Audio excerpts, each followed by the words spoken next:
Next on Comcast Newsmakers, mental illness and involuntary commitment. We'll talk with one representative about his bill to bring about change to Washington law.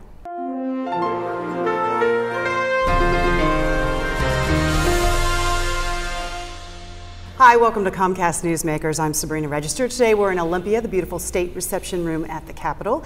And joining me right now, Representative Jay-Rodne. Thanks so much for coming on the program. Thanks for having me. You tackled a very serious issue this legislative session, mental illness, an issue that affects not only individuals but also families and communities. Tell us a little bit about your bill. Yeah, House Bill 2725 would change Washington's involuntary commitment law. Washington is only one of 5 states that has this archaic system where a county mental health professional is the sole gatekeeper as to whether or not an individual who's under severe mental illness can get access to treatment involuntarily.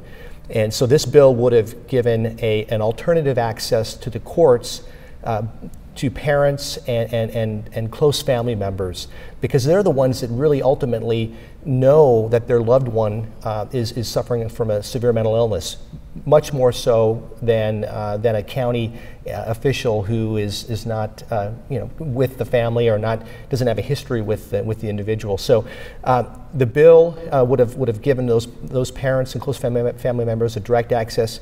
It stemmed from a real tragic incident that occurred in last July in Seattle involving Joel Reuter, and I've got his parents here with me, Doug and Nancy Reuter. And tell us a little bit about that story.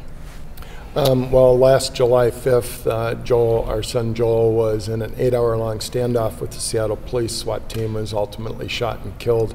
It followed about 3-month period where Joel had slipped into his 3rd mental health episode. He was bipolar, and over approximately 48 different contacts were made between my wife Nancy and myself and Joel's friends to try and get him help through the system that's in place here, and we could never get him the help he needed, and he kept slipping further and further and further into a state where there was just no getting him back. And on the day he was shot, for example, he would slip so paranoid that he literally did not even believe that it was the Seattle Police Department he was talking to.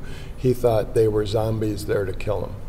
And obviously, this is a very, very important issue for you, and the bill that Representative Rodney presented to the House chamber when it was brought up, you all made sure that you were here. You felt that strongly about it. Yeah, we live in Dallas, Texas, but we moved here 2 months ago today, and we've been here every day and just meeting with anyone that would listen to what we have to say. And the House on Valentine's Day actually voted in favor of this bill 96-0. But unfortunately, the Senate doesn't see things the same way, and it's bogged down in the Senate. And so we're going to work on this issue over the interim. We've got an interim work plan in my committee, the Judiciary Committee, which I'm ranking member on.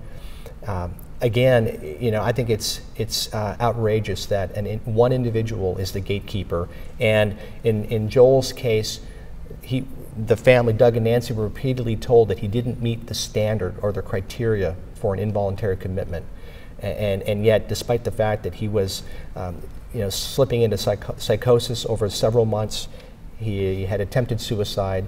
He, as I mentioned earlier, got on a plane and flew to London and was turned away at the gate.